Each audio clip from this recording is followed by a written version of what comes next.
This truck here, this is my Redcat Racing Everest Gen 7 Pro that I got a few years ago. For $280, you get a really cool scale looking truck that's very capable and a lot of fun to drive. And then over the past few years, Redcat has evolved, and this is what we have today. This is the new Everest Ascent, and this is a performance built truck. It's ready to run, and it's got a lot of people talking. Can the words performance and ready to run really go together in the same sentence? That's what we're gonna figure out today, guys. We're gonna go over the new Ascent, see what it comes with. I'm gonna talk about its design features, and then we're gonna hit the rocks to see how it performs. So first up, there's actually two different versions of the Ascent ready to run. There's a blue version and a red version, and at first glance, they actually look kind of the same, but the body styles are actually different. The red version is a one-piece body with kind of a standard bed to it and standard width front end. The blue version, however, has been pinched and dovetailed, so it's much more suited for performing on the trails. And since it's a two-piece body, you could actually remove the bed altogether and just run the cab section. So when I first saw the body, I was like, wow, there are large panels of color here. The bed looks a little bit funky, but then when I stood back and looked at it, I realized that they really built this body to perform. So you got to look past that a little bit, but I appreciate what they did here as far as giving us, you know, clearance. The front decal and headlight panel here hides the fact that they've got a bracket behind there for the hinge of the body. And then there's actually two body clips located in the rear of the bed. You take those out and the body hinges forward so you can access the battery. But they even gave us a deep bed in here, so that's pretty awesome. I like the bumpers. They are different from the front to the rear, but just short, narrow, so they don't hang up on anything. The windows are clear on this. That's absolutely awesome. Just tinted window decals. And then once you go and remove the bed, if you want to rock it without the bed, it does look pretty cool with just the cab section. And they give you some extra decals, so you could throw some style on there, even cover up the fender flares. So you got some options to work with. Moving on to the tires, they have a soft compound tire on this really large lug that should help grab on the rocks. The tires are glued, they are rotational, and they're mounted to these white wheels. It's got a pretty decent foam on the inside, so looks like Redcat was paying attention to the tires on this one. I'm excited to see that. Okay, let me pull the body off now. Again, you just remove two body clips in the rear and you can hinge it up. The body actually kind of locks in the center, and there is the hinge in the front. So let me slide this forward and it just pops right out. There's the hinge, and here is the chassis. So this looks pretty interesting, right guys? They did a lot of work. From the top, there isn't too much that's recognizable except for maybe the body mounts and the Redcat Velcro straps for the battery. So it's a plate style chassis, steel plates from what I read, and then the shock perch plates are separate pieces, tons of holes so you can move the shock mounting locations. And just check out the weight bias setup. So we've got everything located up front. The speed controller's there, servo, and then the motor's got a forward mount to it to help keep weight towards the front wheels. Then the battery mounts in the back here. You could use a standard pack, and these are adjustable plates, so you can move it in if you want to run a shorty pack. And then there's additional options where you could go and run a small pack on the side plates. See these little release in the side plates? You could put the Velcro strap there to secure a battery pack down, or you could use these to mount your electronics. The way the front plate is set up for the servos, obviously the steering's on one side, and if you remove the speed controller, you can actually go and put a winch servo over here, relocate the speed controller down to one of those side plates. So there's a lot of options going on here beyond just what you see in this ready to run setup. I like the bracing that they've got going on the rear for the rear shock towers, and then there's one of those familiar body mount plates set nice and low in the back. The bumper mounts look very sturdy, so it's a cool setup. And then for the skid, you know, it's a nice flat skid on the bottom. The side plates are rounded, so it's smooth. It'll glide over rocks. Redcat definitely put their homework in on this. Then check this out. So the cross plate up front is the motor mount, and it's mounted to these right angle bosses. It looks like they even got a centering pin on that to keep it stable. I like the way this thing is laid out. Now let's get into the drivetrain on it. And I already mentioned that the spur gear is mounted up front, 32 pitch, and it is outfitted with a slipper clutch. However, they have their hex plates in there, so that leads me to believe that you could go and remove those slipper pads and lock those plates in. The drivetrain's got full ball bearings in it. It's got this slider shaft down to the transfer case. The way it's set up, you could go take this thing apart. There's 48 pitch composite gears on the inside. You could pop this out, and it's a quick release back plate on here. Just remove two screws and you could get access to gears inside,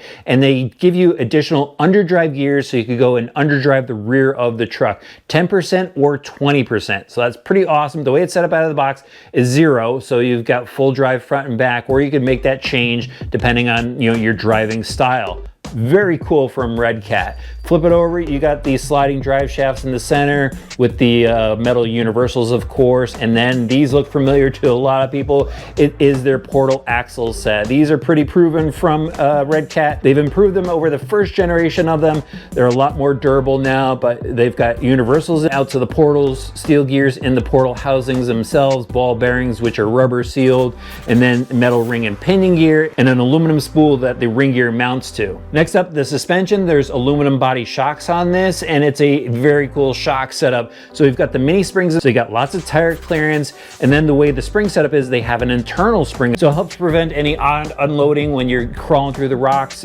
Just a very cool setup, oil filled, of course, rubber seals on the inside, and metal pivot balls throughout. Even if I flip it over here, you'll see that the lower links have metal pivot balls, and the links themselves are metal. 4-link in the rear, 3-link with a pan hard bar up front, metal steering links too, metal steering servo horn. I mean, they're just racking up points here with everything that they've included in this kit. Now let's get down to the ready to run electronics. Hexfly torque spec servo up front, Metal Gear's Hexfly Hobbywing base speed controller, brush motor speed controller, handles 2 to 3S, LiPo battery packs, and then a 550 42 turn motor to give this thing some torque, and then a new Redcat radio system, micro receiver mounted to the side, and back here on the back bench is everything that comes in the kit, including this new Redcat radio system. Really like the shape of that thing. There are your trim functions up top, so it's a digital radio system. Even has a foam wheel on it. Very cool look for the new radio. You also get an instruction manual. There are some of those decals that I talked about before. And then there are the rear underdrive gears and additional body posts in case you want to go swap out bodies on this thing. Pretty interesting looking rig so far, right guys? Let me know what you think so far in the comments section below, and let's head outside to hit those rocks. All right guys, so I'm up at RC Excitement in Fitchburg, Massachusetts, and they just built this amazing crawler course around the outside of their property. It is absolutely awesome. It was the perfect spot to go and test the Ascent, and this thing was awesome to drive. I'm going to show you the footage now, and we'll talk about the performance at the end.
At the event, the Ascent got a ton of attention before I even hit the trails. Guys were stopping me as I was walking over to the trailhead to get going and checking out the rig, and a lot of people were impressed with this thing. Some of the comments were they like that it has metal links, aluminum shocks, the ability to change the underdrive in the rear, just the metal frame plates. It was getting a lot of praise, and one guy even said, you know, I want to get this thing and I don't even mind swapping out the electronics because the price point is so good. It doesn't make a difference to me.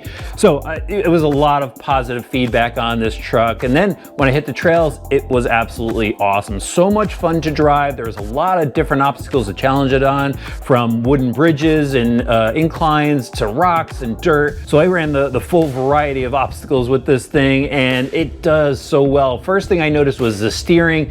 I mean, we know these axles have a lot of steering throw in them, and this truck was just able to maneuver so much easier with all that steering throw to it. It was set properly out of the box with the radio system, so it was just all good to go. And I even like how it pivots around the corners, just making the drive so much easier and so much more enjoyable. It does really well on the inclines. There's a nice smooth throttle feel to it. The suspension just works. You can see the front collapse with the rear drop out because of the spring setup, and it just keeps the truck planted. Now, I would like to see a little bit more weight in this truck. You know, we got the battery back here, which adds some weight towards the back, so some inclines it would want to roll back on me, but you know, guys, brass. We're all into using brass on our rigs. A little bit of brass will help it out. Just really plant this truck. It'd almost be like cheating. So the suspension set up good from the factory, so anybody getting into a ready to run is really going to enjoy the drive with it. Again, you know, the throttle feel is pretty good. I'd probably like to see a little bit more top speed in it, but it does have the torque to pop you up and over obstacles. Drag brake works pretty good. I did a few descents where it was just a nice smooth drop down, and you know, was able to maintain control.